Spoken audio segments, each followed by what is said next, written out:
God of War Ragnarok is without a doubt my game of the year. It's been a very long time since I felt so strongly about the quality of a game like this. Ragnarok blends some of the best storytelling, writing, gameplay, exploration, music, performances, side content, and does all of that while constantly surprising players with twisted turns, resulting in one of, if not the most satisfying conclusion to a game I've ever played. This is my God of War Ragnarok review with no spoilers. I did get a review code from Sony, but this did not affect my opinion whatsoever. I would pay £70 for this game. God of War Ragnarok is an epic conclusion to this Norse saga. I am in awe by how all this came together in both gameplay and story. Santa Monica is ridiculously talented to have pulled this off, so let's start with the gameplay and then I'll move on to the story because there is just so much to talk about. Too much I won't be able to fit in this one video. God of War Ragnarok's gameplay has been improved significantly from its previous 2018 game. It perfects all of those mechanics from the first game and adds additional mechanics I wasn't aware the gameplay loop needed. Along with that is a significant increase in enemy variety and bosses, as well as more areas to explore that provide new abilities and new things to discover, as well as some cool little secrets for you to discover.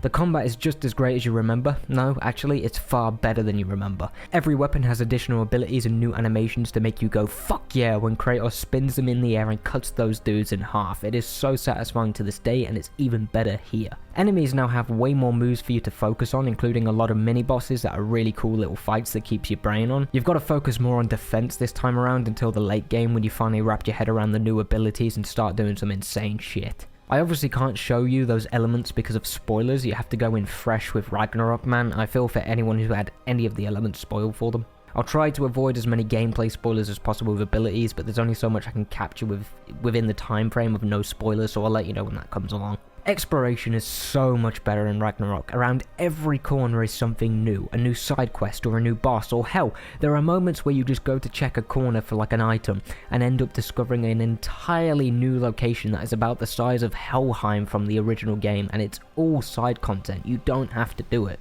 The amount of side content here is incredible, even more so that if you do the side content, it's so brilliantly paced you won't want to rush through it just to get to the main story because you won't even feel it. The time goes so quick. The side content is quality. Please do the side content. It is so worth it. You're going to be fighting dragons and various other creatures that you'll discover through the side content alone, and there is so much lore and story to be found during these side missions. It's immense. I don't know how they did it. You also have a significant amount of customization here again with your skills and armor choices.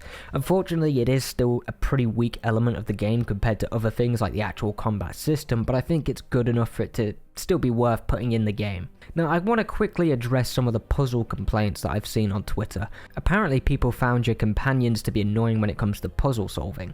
They basically give you hints to beat the puzzles if you're taking too much time, but apparently it happens way too quickly, and I don't understand the complaint, because in my experience that really never happened. I barely experienced it, and even if I did, it was a main mission puzzle rather than side content. The game has to be paced correctly with the main missions, which is why those hints are there, especially because God of War Ragnarok is aimed at a casual audience. This isn't fucking Elden Ring, okay? So the puzzle complaints, to me, I just don't share the complaint at all. In fact, I actually loved the puzzles. They weren't overly tedious, and most of them you could skip anyway if you didn't like them, but yeah, I disagree. I love the puzzles, but that's just me. The puzzles are much better this time around as well. It's not just, you know, your typical, oh, go to this location, stand on this thing or whatever. There's actual gameplay elements, innovation to it. I mean, it's not massive innovation, but either way, it's innovation. The only weak element for gameplay for me is that some of the side content isn't nearly as good as other pieces of side content. Some of it does go down the classic go here and collect free items to complete the mission type deal, and that becomes increasingly present towards the end of the game. But that's really about it. It's possible I only found them to be a little tedious because I was about 30 hours in by that point, so I was ready to experience what the main story had left to tell. But the fact is, that's really my only gripe when it comes to gameplay. That should be telling. God of War Ragnarok from a gameplay perspective is a technical marvel. It runs and looks phenomenal while providing a fantastic gameplay loop that never fails to entertain. It improves on everything God of War 2018 had to offer and adds so much content that I can't really talk about in this review without major spoilers. While there are some bugs, it's nothing game-breaking and is so insignificant. I don't see a point in talking about them. They do exist. They're not game breaking, at least the ones I experienced, so I can't really complain. God of War Ragnarok is not a movie game that other people will tell you it is. It's a fantastic game first of all, but the story it tells quite possibly overshadows the gameplay despite how good it really is. Santa Monica have absolutely smashed it here, and I cannot wait to see where they go next. So now the story.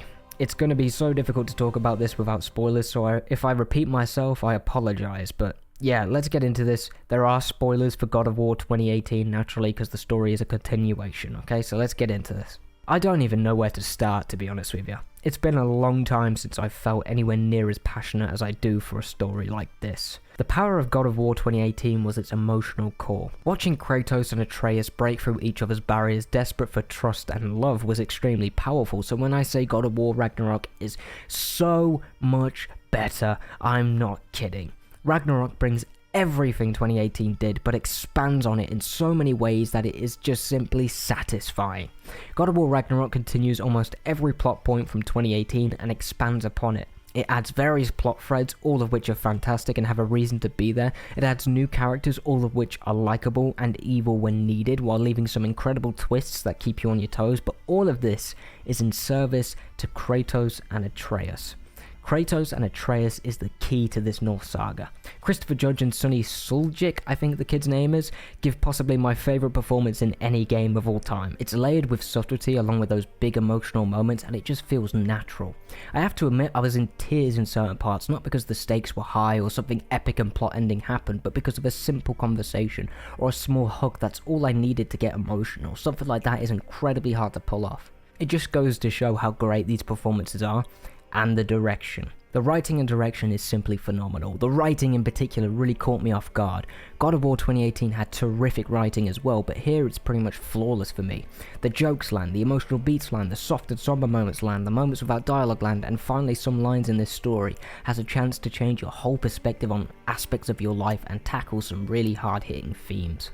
My favourite line isn't from Atreus or Kratos, it's from a character I can't spoil, and it happens towards the end of the game. It's some of the most powerful shit I've heard in a long time. The pacing is top notch despite some of the risks that were taken narratively, and every character gets a moment to shine. Literally every character, including Brock and Sindri. Brock and Sindri play a far bigger role in Ragnarok, and I'm so glad they did. Those two are underrated as fuck, and I loved them in 2018's God of War, and I loved them even more in Ragnarok. Almost every plotline has a satisfying conclusion, even ones you probably didn't even think twice about in the original 2018 game. If you did the side content for the Valkyrie and the Valkyrie Queen, there is a moment in the story where you're going to get some real good satisfaction. You can be like, yeah, I did that, you know, I caused this was my thing, you know, I went out my way to do that. It's really satisfying. I have seen some complaints about the pacing on Twitter for some reason, and I've got to be honest, I don't agree with the pacing issues either that people apparently pointed out. I think the pacing was top notch. There were moments where I was like, damn, this game is really long, not because I'm really bored, but because I was just amazed it's still going. How have they kept this quality up and it's still going and it's still going? I didn't want it to end. When it ended, oh my god, I was emotional as hell. I didn't want it to end at all. So yeah, I really don't agree with the pacing criticisms. I just don't see it at all, personally.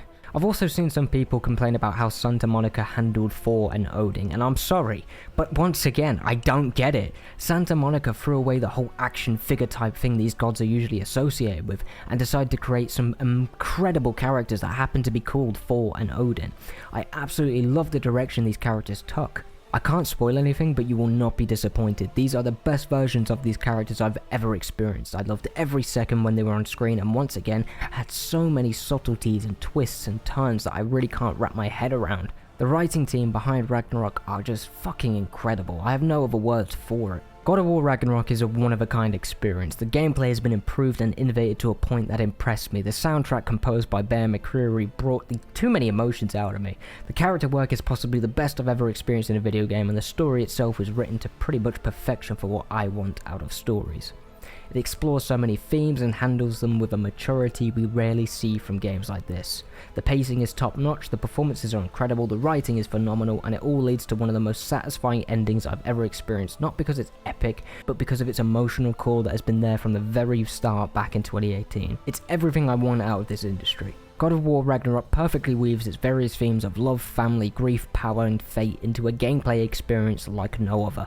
It may not innovate as much as some people hope for, but it did more than enough for me. God of War Ragnarok is without a doubt a masterpiece, and is not only my game of the year, but possibly my favourite game of all time, and will stick with me for the rest of my life.